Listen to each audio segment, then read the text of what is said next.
Sistem pemurnian monster, bab 161 sampai dengan 165. Bab 161 plester kulit anjing. Pada akhirnya, Xia Fukun tidak mendapatkan apa yang diinginkannya. Candaan, asosiasi pemanggil kita ini sekumpulan bajingan payah. Berapa banyak stok yang kita punya? Dan kau langsung meminta 1 juta batu roh. Apa kau benar-benar berpikir uang asosiasi kita tumbuh di pohon? Saat berhadapan dengan Xia Fukun, Presiden Wang tidak bisa lagi tersenyum dan berkata, asosiasi pemanggil kita kaya raya. Kata-kata pertamanya kepada Xia Fukun adalah, Saudara Xia, hidup itu sulit. Asosiasi pemanggil kita juga miskin. Xia Fukun terlalu malas untuk berdebat dengan Wang Laosan. Jika mereka tidak mau memberikannya, ya sudah. Dengan Hou Feiyu di sini, apakah mereka masih berani merampok asosiasi pemanggil atau semacamnya? Kalau begitu, saya permisi. Saya yakin Ketua Wang tahu bahwa saya kebetulan lewat di kota dan melihat Anda mengadakan acara penggalangan dana ini, jadi saya pikir saya akan datang dan ikut berpartisipasi. Setelah mendengar ucapan Xia Fukun, Ketua Wang langsung tersenyum. Acara pemberian uang macam apa ini? Itulah tipe pemikiran yang mungkin Anda miliki. Semua peserta lainnya harus menganggap keikutsertaan dalam turnamen summoner ini sebagai sesuatu yang sangat sakral, oke? Wah. Kompetisi tahun ini benar-benar kacau karena kemunculan Xia Fukun. Apakah kakak Xia akan kembali? Wang Laosan bertanya dengan ragu-ragu, berharap Xia Fukun akan memberinya jawaban yang memuaskan. Misalnya, tidak, saya hanya lewat dan saya tidak akan kembali lagi. Namun yang mengejutkan saya, Xia Fukun ragu-ragu selama 2 detik, lalu dengan ragu-ragu bertanya. Apakah Ketua Wang benar-benar ingin saya kembali? Lalu, setelah saya menyelesaikan urusan, saya akan sering pulang untuk berkunjung. Wang Laosan diam-diam menamparkan wajahnya sendiri dengan keras. Bagaimana bisa mulutnya begitu lancang? Hehe, tentu saja, kakak Xia adalah ketua kehormatan asosiasi kami. Bukankah Dan Cheng adalah kampung halamanmu? Xia Fukun tersenyum mendengar kata-kata Wang Laosan.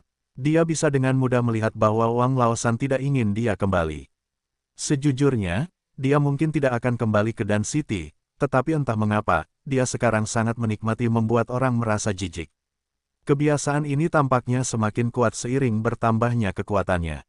Seolah-olah, dia tampaknya menemukan kebahagiaan yang lebih besar dalam membuat orang lain merasa jijik. Terkadang, bahkan Xia Fukun sendiri tidak bisa membedakan apakah itu baik atau buruk. Tanpa mengucapkan sepatah kata pun lagi kepada Wang Laosan, Xia Fukun langsung menuju ke dermaga pesawat ruang angkasa. Sebenarnya ada alasan lain mengapa saya datang untuk berpartisipasi dalam turnamen summoner ini. Kota Dan berada di bawah yurisdiksi asosiasi pemanggil, dan pesawat ruang angkasa itu hanya beroperasi sekitar sebulan sekali. Tapi sekarang dia telah menjadi presiden kehormatan asosiasi pemanggil, bukankah hanya masalah satu kata untuk mengatur agar pesawat itu diluncurkan lebih awal? Wang Laosan sangat ingin menyingkirkan Xia Fukun, orang penting itu, jadi dia tentu saja senang menaiki kapal tersebut. Barulah setelah menyaksikan pesawat ruang angkasa memasuki terowongan ruang angkasa, Wang Laosan bisa bernapas lega.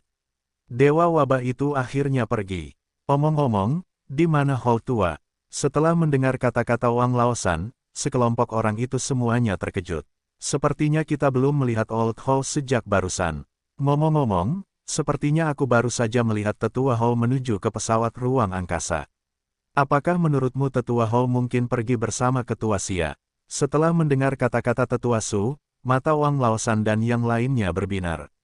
Benarkah begitu? Itu justru yang saya inginkan. Awalnya mereka mengira bahwa, dengan kepergian Xia Fukun, masih akan ada Hou Feiyu, yang akan sulit dihadapi. Tetapi jika Hou Feiyu juga pergi, maka Dan Cheng akhirnya akan damai. Xia Fukun tidak menyadari situasi saat itu dan sedang berjalan-jalan di sekitar pesawat ruang angkasa bersama Ye Qingwan dan yang lainnya. Perjalanan dari kota dan ke prefektur Jeoyu membutuhkan waktu seharian penuh, bahkan dengan pesawat ruang angkasa. Sebaiknya kamu beristirahat dengan baik selama hari ini, dan aku akan menghubungimu saat kita tiba. Mendengar kata-kata Xia Fukun, Ye Qingwan dan Ziwei mengangguk. Aku masuk ke dalam pesawat ruang angkasa untuk mencari ruangan untuk beristirahat. Li Qinghe juga bersiap untuk pergi saat ini. Xia Fukun langsung menangkapnya. Li Qinghe, kamu mau pergi kemana? Xia Fukun mengajukan sebuah pertanyaan. Li Qinghe merasa bingung saat itu. Tidak, kakak Xia, bukankah kau menyuruh kami untuk beristirahat? Apakah aku menyuruhmu pergi dan beristirahat? Xia Fukun terdiam sejenak, lalu bertanya. Apakah definisi, kamu, yang kamu maksud tidak termasuk aku? Li Qinghe hampir menangis. Saudara Xia, kau tidak bisa memperlakukan orang secara berbeda. Xia Fukun mencibir. Bagaimana menurutmu? Kamu akan ikut denganku melihat laut. Li Qinghe. Begitu pesawat ruang angkasa memasuki terowongan ruang angkasa, yang bisa kau lihat di sekelilingmu hanyalah kehampaan. Kau bicara tentang melihat laut. Di mana lautnya? Hah! Pada saat itulah Li Qinghe merasa kehilangan kata-kata. Tawar yang riuh terdengar. Saudara Xia, mengapa kau tidak membiarkan temanmu pergi beristirahat? Bagaimana kalau aku menemanimu melihat laut? Xia Fukun. Dia menoleh dan tiba-tiba melihat Hou Feiyu berpakaian seperti pelaut. Hou tua, bukannya tinggal di kota dan, kau malah datang ke sini naik pesawat ruang angkasa ini untuk bermain cosplay. Xia Fukun benar-benar bingung. Sejak Hou Feiyu menyelesaikan masa pengasingannya, dia selalu mengikutinya kemanapun dia pergi. Sekarang dia bahkan mengatakan akan menemaniku melihat laut. Di mana sih lautnya? Apa laut itu benar-benar ada?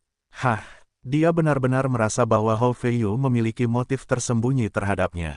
Jangan salahkan aku hanya mengkhawatirkanmu. Kudengar kau akan pergi ke benua 9 neter. Apa kau tahu apa itu? Konon orang-orang terkuat di benua 9 neter berkumpul di sana. Kau, seorang pendekar alam kekuatan ilahi biasa, pergi ke sana sama saja mencari masalah, bukan? Oh, ngomong-ngomong, kudengar kau juga akan membalas dendam pada bayangan hantu, kan? Aku kenal guru bayangan-bayangan hantu, jadi mungkin aku bisa membantumu. Xia Fukun terkejut ketika mendengar kata-kata Hou Feiyu. Bagaimana Old Hou bisa tahu segalanya? Tentu saja. Hou Feiyu terkekeh. Tidak tahukah kamu bahwa jahe tua lebih pedas? Apakah ada hubungan antara keduanya?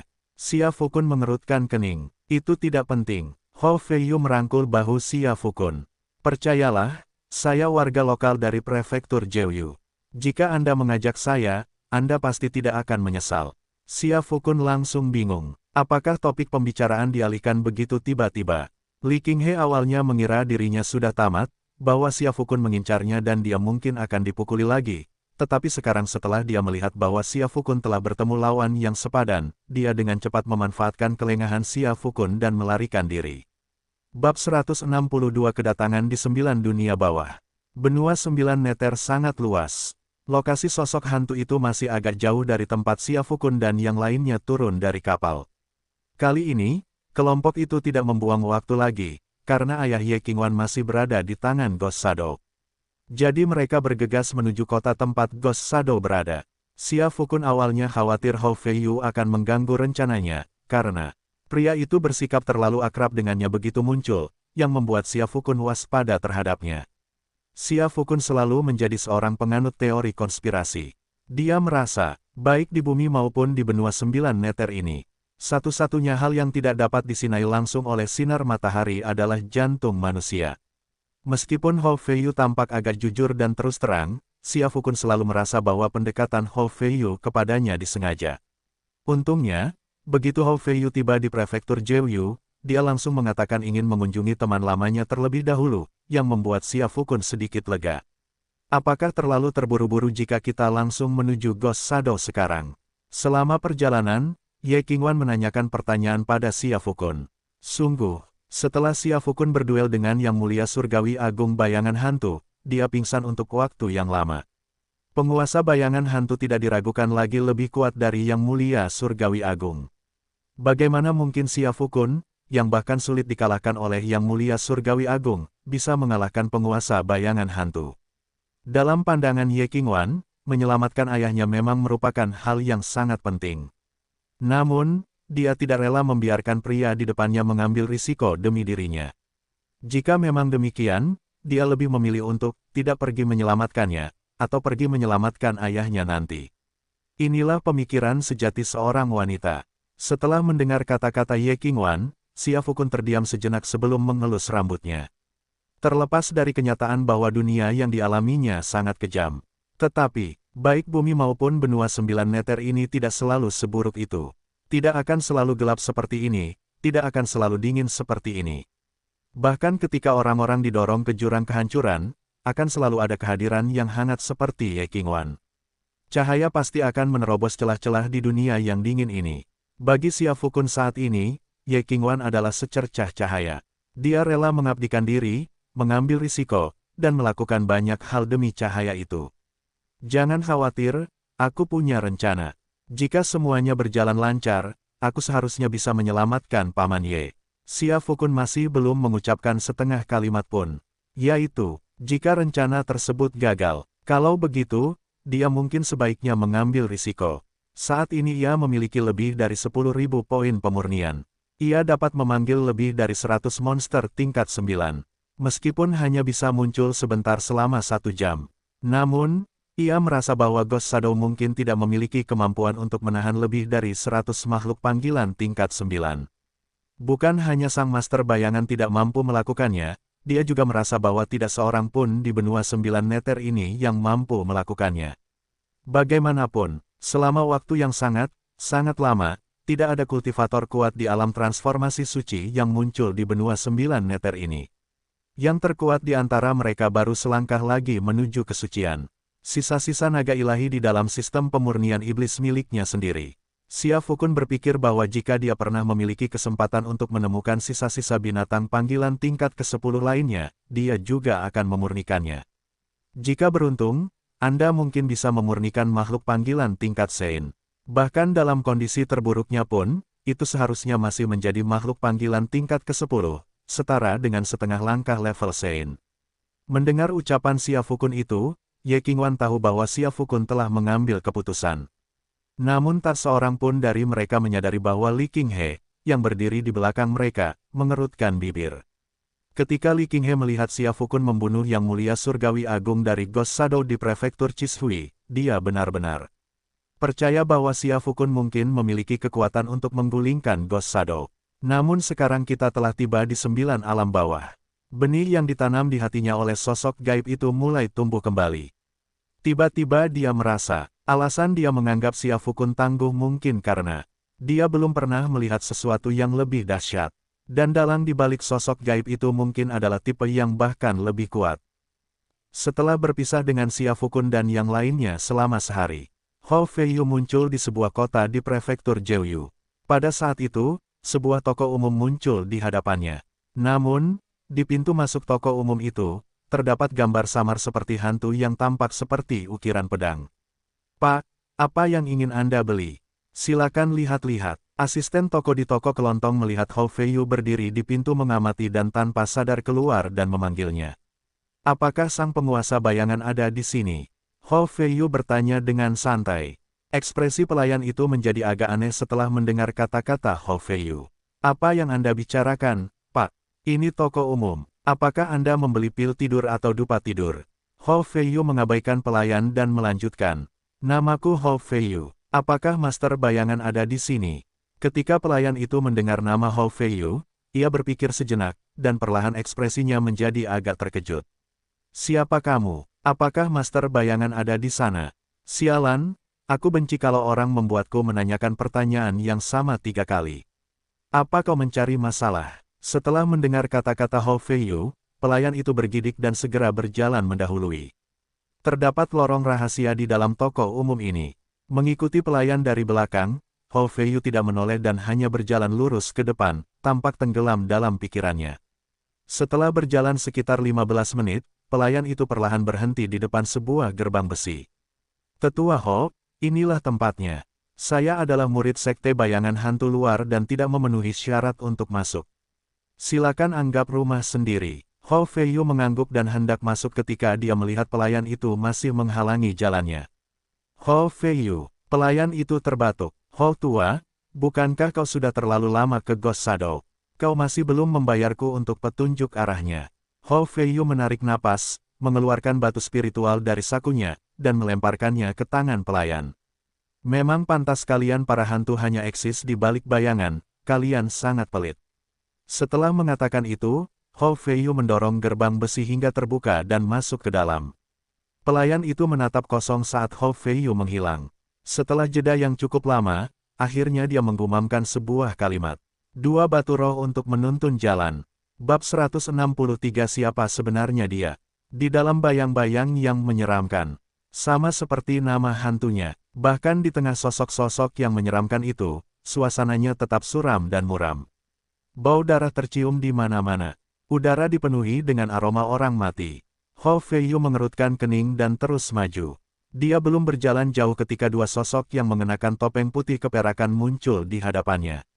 Oh ho, aku, Hou Feiyu, memiliki pengaruh yang cukup besar, bahkan sampai menyuruh Ghost Shadow mengirim dua Celestial Venerable untuk menjemputku. Hehehe, Tetua Hou hanya bercanda. Master bayangan sudah lama menunggumu di dalam. Silakan ikut bersama kami. Setelah mendengar kata-kata yang mulia surgawi yang berbicara, Hou Feiyu tidak berkata apa-apa, mengangguk, dan mengikuti keduanya masuk ke dalam. Tempat kediaman sang penguasa bayangan berada di bagian terdalam dari bayangan gaib ini. Di sini, di mana-mana gelap gulita, selain jalan lurus yang dilalui Hou Feiyu dan kelompoknya, terdapat dua genangan darah besar di kedua sisinya. Di dalam genangan darah itu, serpihan daging terus muncul ke permukaan. Tidak mungkin untuk memastikan apakah potongan-potongan itu daging manusia atau daging monster. Singkatnya, kehadiran sosok hantu ini menciptakan perasaan yang sangat meresahkan. Gaya dekorasi bayangan hantumu perlu diubah, hehe. Kebetulan aku kenal seorang desainer rumah ulung. Nanti aku akan membawanya ke sini untuk mendesain sesuatu untukmu. Hou Feiyu berkata dengan riang, menunjukkan tidak ada rasa takut sama sekali meskipun dikelilingi oleh sosok-sosok hantu. Tetua Hou terlalu baik. Ngomong-ngomong, Master Bayangan sedang tidak dalam suasana hati yang baik beberapa hari terakhir ini. Tolong jangan terlalu banyak bercanda saat bertemu dengannya nanti. Dipimpin oleh dua yang mulia surgawi, Hou Feiyu telah tiba di depan aula tempat Master Bayangan berada. Tuan Hou, silakan. Kedua yang mulia surgawi itu membungkuk kepada Hou Feiyu dan berhenti di depan aula. Hou Feiyu jelas memahami aturan alam bayangan. Dalam keadaan normal, bahkan seorang yang mulia surgawi pun tidak dapat memasuki aula Master Bayangan kecuali ada alasan yang sah. Tanpa ragu, dia berjalan masuk ke aula. Dilihat dari desain eksteriornya, bagian dalam aula ini pasti juga dipenuhi bau darah. Namun, aula tempat sang Master Bayangan berada sangat bersih. Bahkan barang-barang dan dekorasinya pun memiliki sentuhan kesegaran. Di tengah-tengah, sesosok figur duduk bersila di atas tempat tidur yang empuk. Tuan Bayangan, saatnya bangun. Hou Feiyu berjalan menghampiri bintang film itu, melambaikan tangannya di depan mata bintang film itu, dan berkata sambil tersenyum. Hanya kau yang berani berbicara kepadaku seperti ini. Jika itu adalah yang mulia surgawi lainnya, mereka mungkin sudah melapor ke kolam darah sejak lama. Sang Master Bayangan perlahan membuka matanya, dan sedikit rasa dingin terpancar darinya. Namun rasa dingin itu lenyap seketika, digantikan oleh senyuman. Ayolah, apa kau benar-benar berpikir kau adalah Raja Neraka? Hou Feiyu mengabaikan peringatan yang diberikan kepadanya oleh kedua yang mulia surgawi dan menemukan tempat duduk di depan sang guru bayangan. Kau sudah menembus ke tingkat pemanggil ke-10. Sang Master Bayangan memperhatikan aura yang terpancar dari Hou Feiyu dan sesaat terkejut, tak mampu menahan diri untuk bertanya. Keberuntungan, keberuntungan, Hou Feiyu berkata sambil tersenyum. Sudah kubilang sebelumnya bahwa kau pasti mampu mencapai level ini. Katakan padaku, jika kau tetap tinggal di alam bayanganku dengan bantuanku, kau mungkin sudah mencapai level ini. Bagaimana, sekarang setelah Yang Mulia Surgawi Agung telah gugur, mengapa tidak kembali ke alam bayanganku dan terus menjadi Yang Mulia Surgawi? Tidak, kau sudah menjadi pemanggil tingkat ke-10, bagaimana kalau menjadi Yang Mulia Surgawi Agung? Hou Feiyu tidak berbohong kepada Xia Fukun. Dia memang berasal dari prefektur Jeoyu. Namun, dia tidak memberitahu Xia Fukun. Sebelum bergabung dengan asosiasi pemanggil, dia pernah bekerja di organisasi lain. Dan mereka melakukannya dengan cukup baik. Organisasi itu bernama Ghost Shadow. Dan saat itu, Hou Feiyu memegang posisi Yang Mulia Surgawi di dalam Ghost Shadow. Xia Fukun tidak hanya tidak menyadari hal ini, tetapi Wang Laosan dan yang lainnya pun juga tidak menyadarinya. Mereka bertemu Hou Feiyu selama turnamen summoner. Saat itu Hou Feiyu sudah menjadi summoner tingkat 9. Setelah mengalahkan semua kontestan lainnya, Hou Feiyu berkata kepada Wang Laosan sambil tersenyum. Dia tidak ingin menjadi presiden asosiasi pemanggil biasa, dia ingin menjadi tetua tertinggi asosiasi pemanggil. Dan menempatkan tetua itu, Wang Laosan, sebagai pemimpinnya. Wang Laosan merasa tidak senang, tetapi tidak ada yang bisa dia lakukan. Lagi pula, kekuatan Hou Feiyu jauh lebih besar daripada gabungan kekuatan mereka semua. Hou Feiyu tersenyum mendengar kata-kata sutradara film tersebut. Tidak, aku tidak kembali untuk menjadi yang mulia surgawi agung. Aku punya permintaan yang ingin kusampaikan. Setelah mendengar kata-kata Hou Feiyu, ekspresi sutradara film itu sedikit berubah. Suasana di aula tiba-tiba menjadi dingin pada saat itu. Kau masih sama seperti puluhan tahun yang lalu, sama sekali tidak berubah, selalu menunjukkan emosimu. Katakan padaku, sudah berapa lama kau terjebak di tingkat transformasi suci setengah langkah? Apakah kau tahu mengapa kau tidak bisa menembus level tersebut? Setelah mendengar kata-kata Hou Feiyu, sang sutradara film terkejut. Mengapa? Bagaimana aku bisa tahu alasannya? Jika aku tahu, bukankah aku seharusnya sudah menjadi ahli transformasi suci sekarang? Bintang film itu menggertakkan giginya. Apakah Tuan Hou berpikir bahwa sekarang setelah dia mencapai tingkat pemanggil ke-10, dia bisa melawan saya? Saat mereka berbicara, sang master bayangan telah tiba di hadapan Hou Feiyu. Itu juga terjadi pada waktu ini. Seekor makhluk panggilan tiba-tiba muncul di antara Hou Feiyu dan sang master bayangan. Melihat makhluk buas yang dipanggil itu tiba-tiba muncul di hadapanku. Sutradara film itu terdiam sejenak. Kau sudah menjinakkan Kunpeng. Itu sama sekali tidak benar. Hou Feiyu terkekeh. Tuan bayangan, tolong jangan terlalu marah. Aku sudah bilang bahwa aku tidak kembali untuk menjadi yang mulia surgawi agung. Dan tolong jangan panggil aku Tuan Hou lagi. Sejak aku meninggalkan bayangan hantu, aku bukan lagi bagian dari bayangan hantu. Aku kembali kali ini hanya karena aku ingin meminta bantuanmu. Katamu, sang master bayangan mengerutkan kening. Meskipun Hou Feiyu telah menaklukkan monster langka Kunpeng, menghadapi monster ini tidak akan terlalu sulit baginya. Namun, dia tidak menyangka Hou Feiyu akan kembali, dan dia juga tidak menduga Hou Feiyu akan memiliki permintaan apapun darinya. Jadi dia ingin mendengar apa yang ingin Hou Feiyu sampaikan. Ada seorang pria bernama Xia Fukun, kau pasti mengenalnya, kan? Dia pasti akan segera datang ke tempat Ghost Shadow untuk menemuimu. Aku tidak tahu dendam apa yang kau miliki, tapi aku ingin tahu apakah kau bisa mengampuni nyawanya. Aku tahu kau sudah berada di puncak alam transformasi Sein setengah langkah, dan kau hanya setengah langkah lagi untuk menjadi seorang Sein. Tapi aku tetap ingin meminta bantuanmu sebagai kompensasi. Pada saat itu, Hou Feiyu melepas gelang spasial dari tangannya dan melemparkannya ke arah master bayangan. Setiap item dalam gelang spasial ini adalah sesuatu yang saya peroleh dengan usaha keras. Sang master bayangan tidak memeriksa gelang spasial yang dilemparkan Hou Feiyu kepadanya, karena dia tahu bahwa gelang spasial Hou Feiyu pasti luar biasa. Yang membuatnya bingung adalah, siapa sebenarnya Xia Fukun? Mengapa kau dan Cutian begitu mengkhawatirkannya? Bab 164 Kedatangan. Cutian, Hou Feiyu sedikit terkejut mendengar kata-kata sutradara film tersebut. Apakah itu gubernur prefektur Jeoyu yang baru diangkat? Apa yang terjadi padanya? Ketika Hou Feiyu meninggalkan prefektur Jeoyu, Cutian belum menjadi gubernur prefektur Jeoyu, tetapi bahkan pada saat itu, reputasi Cutian sudah cukup terkenal di seluruh prefektur Jeoyu.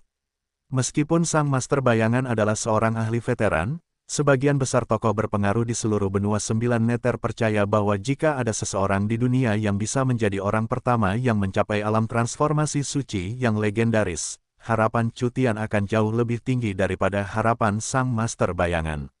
Dengan kata lain, kebanyakan orang percaya bahwa Cutian mampu melampaui master bayangan. Meskipun master bayangan mencapai alam transformasi suci setengah langkah beberapa ratus tahun lebih awal daripada Cutian. Dia melangkah dari tahap setengah jalan menuju kesucian ke ranah kesucian. Hal itu tidak hanya membutuhkan potensi dan kualifikasi, tetapi juga sedikit keberuntungan. Dalam perjalanan pengembangan diri, keberuntungan mungkin lebih penting daripada potensi sampai batas tertentu. Awalnya aku berencana pergi ke prefektur Chishui. Yang mulia surgawi agung sebelumnya tewas di sana. Meskipun aku menduga Xia Fukun bertanggung jawab, perbedaan kekuatan antara kedua pihak terlalu besar. Jadi aku memutuskan untuk pergi dan melihat kekuatan apa lagi yang berada di balik semua ini. Yang tidak saya duga adalah begitu saya mengirim klon saya keluar dari 9 dunia bawah, saya langsung menjadi sasaran. Dan orang yang mengincar saya itu tak lain adalah Cutian.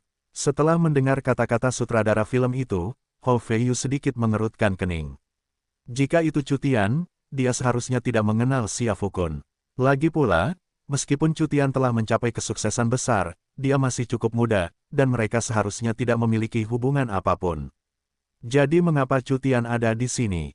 Melihat ekspresi bingung Hou Feiyu, sutradara film itu terkekeh dan berkata, namun, karena Anda, Tuan Hou, meminta bantuan saya, tentu saja saya tidak akan menolak. Tetapi saya punya satu syarat. Begitu sang master bayangan selesai berbicara, dia melemparkan gelang spasial yang baru saja diberikan Hou Feiyu kepadanya kembali kepada Hou Feiyu. Aku tidak menginginkan hal-hal ini. Aku hanya ingin kau kembali ke bayanganku dan terus menjadi yang mulia surgawi bayangan. Atau, jika kau mau, yang mulia surgawi agung, itu juga tidak apa-apa. Hou Feiyu sedikit mengerutkan kening setelah mendengar kata-kata master bayangan. Mengapa mereka masih menargetkan saya? Hehe, guru bayangan, apa yang kau katakan? Aku sudah bilang aku tidak akan kembali untuk menjadi yang mulia surgawi agung. Tidak ada cara lain. Aku harus membunuh Xia Fukun. Aku tahu dia mungkin punya beberapa trik, tapi menurutmu apakah akan sulit bagiku untuk membunuhnya? Hou Feiyu merasa bimbang setelah mendengar apa yang dikatakan sutradara film tersebut. Memang, meskipun dia telah menaklukkan makhluk iblis langka seperti Kunpeng, dan meskipun dia telah menembus level pemanggil tingkat ke-10, dia masih bisa merasakan bahwa dia bukanlah tandingan bagi sang master bayangan. Meskipun keduanya berada pada tingkat setengah langkah kesucian, masih ada kesenjangan tertentu di antara mereka. Hou Feiyu merenung, mengesampingkan para monster tua yang tertutup itu, di antara para ahli terkenal yang tersisa, jika seseorang ingin mengatakan siapa yang benar-benar bisa melawan master bayangan, atau bahkan lebih kuat dari master bayangan, mungkin hanya penguasa Provinsi 9 Neter, yaitu Cutian, penguasa Provinsi Chu, yang baru saja disebutkan oleh master bayangan.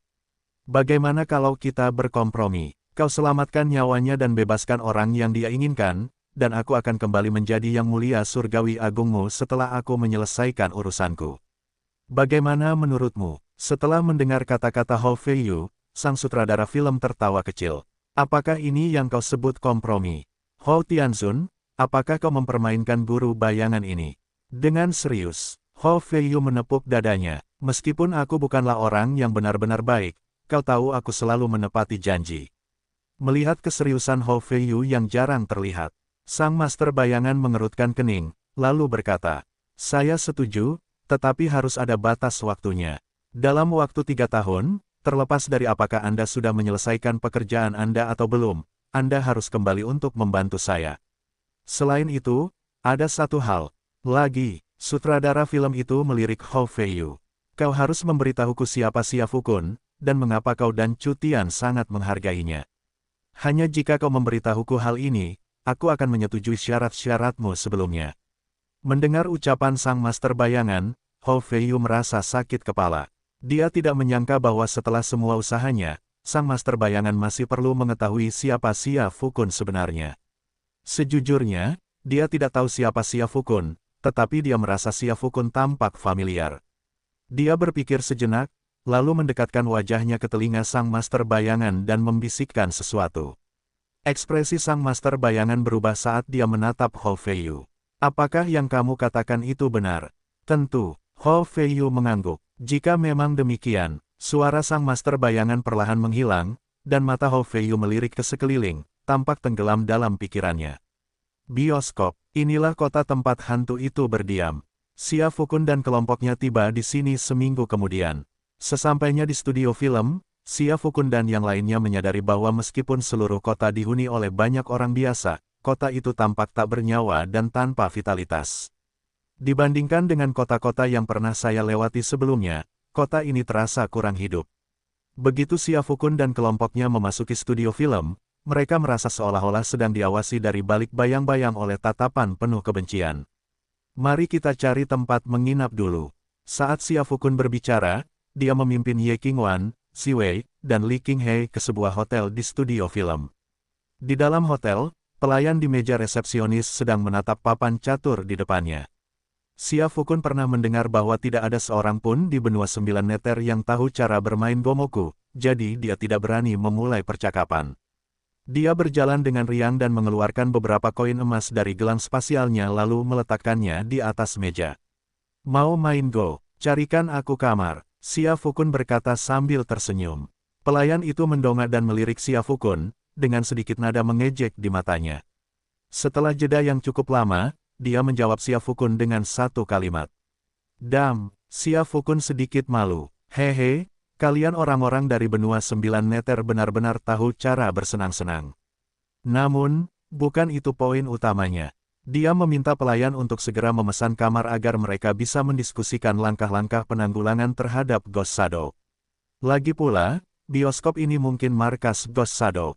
Mereka telah terlihat begitu masuk, dan untuk mencegah komplikasi yang tidak terduga, mereka perlu menyelamatkan ayah Ye Qingwan secepat mungkin dan meninggalkan bioskop.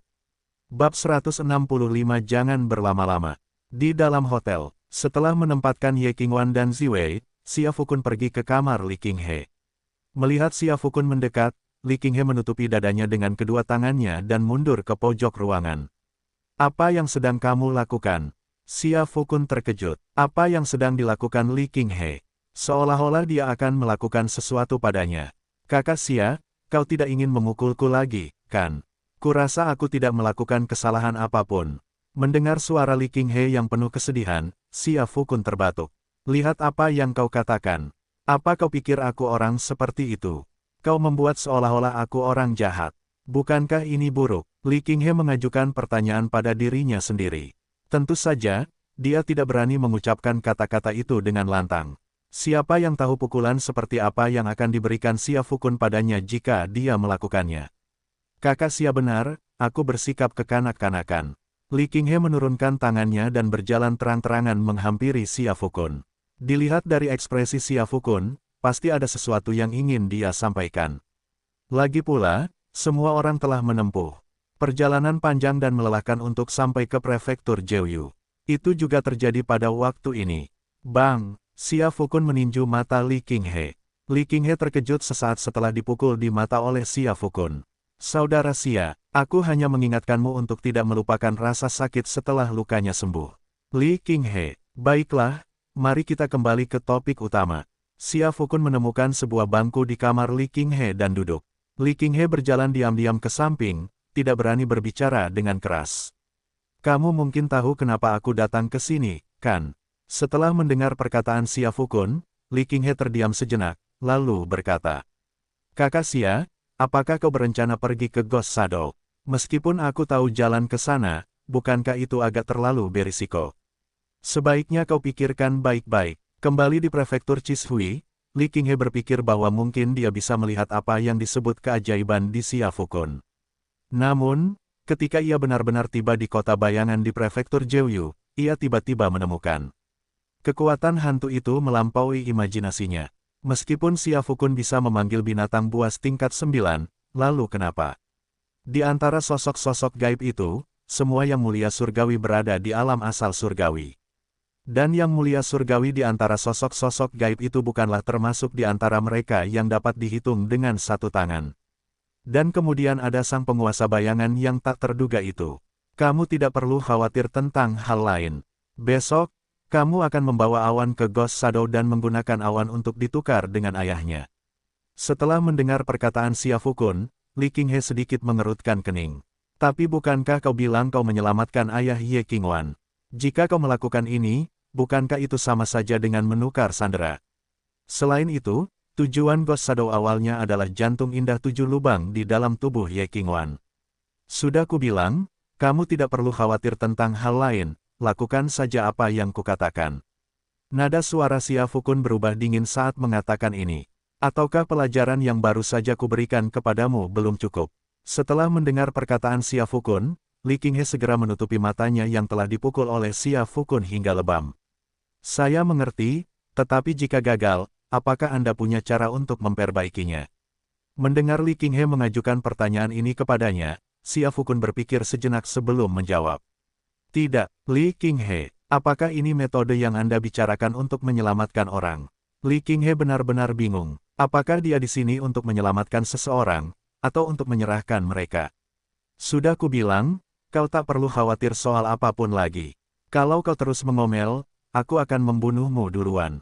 Li Qinghe tetap diam. Meskipun ia merasa ada yang salah dengan rencana Xia Fukun, ia juga merasa Xia Fukun mungkin memiliki masalah mental yang lebih serius. Xia Fukun menghela napas panjang saat meninggalkan kamar Li Qinghe. Dia tidak tahu apakah rencananya akan berhasil. Dengan hati yang penuh keringat, dia mengetuk pintu Ye Qingwan lagi. Tidak ada yang dibicarakan malam itu. Keesokan paginya, Xia Fukun membawa Ye Qingwan ke pintu kamar Li Qinghe. Saat ini, Ye Qingwan mengenakan pakaian serba hitam dan topi bambu. Meskipun tabirnya tipis, Li Qinghe dapat melihat bahwa orang yang dibawa Xia Fukun adalah Ye Qingwan. Xia Fukun sebenarnya berniat menggunakan Ye Qingwan untuk ditukar dengan ayahnya. Ide yang mengerikan, meskipun kita sudah saling kenal cukup lama, sebaiknya kau jangan punya pikiran lain. Jika aku tahu kau punya pikiran lain, jangan salahkan aku. Setelah menyerahkan Ye Qingwan kepada Li Qinghe, Xia Fukun melontarkan komentar yang mengancam kepada Li Qinghe. Hehe, jangan khawatir. Li Qinghe memaksakan senyum, melirik Ye Qingwan lagi. Menggelengkan kepalanya, lalu meninggalkan hotel bersama Ye Qingwan. Di dekat jendela kamar, Xia Fukun memperhatikan Li Qinghe dan Ye Qingwan perlahan menghilang dari pandangannya, tangannya yang tadinya terentang tegak, sedikit mengepal. Berjalan melewati bioskop, Li Qinghe sesekali menoleh untuk melihat Ye Qingwan yang mengikutinya dari belakang. Sejujurnya, ini adalah pertama kalinya dia berduaan dengan Ye Qingwan. Namun dia tidak pernah menyangka semuanya akan berakhir seperti ini. Qingwan, jujur saja, aku tidak pernah menyangka semuanya akan berkembang seperti ini.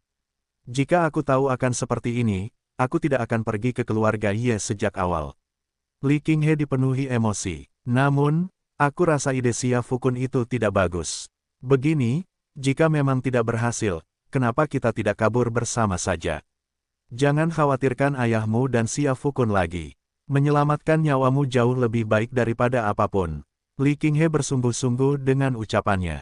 Dia merasa bahwa jika dia dan Ye Qingwan melarikan diri saat ini dan hidup di tempat terpencil selama sisa hidup mereka, itu akan menjadi hal yang sangat baik.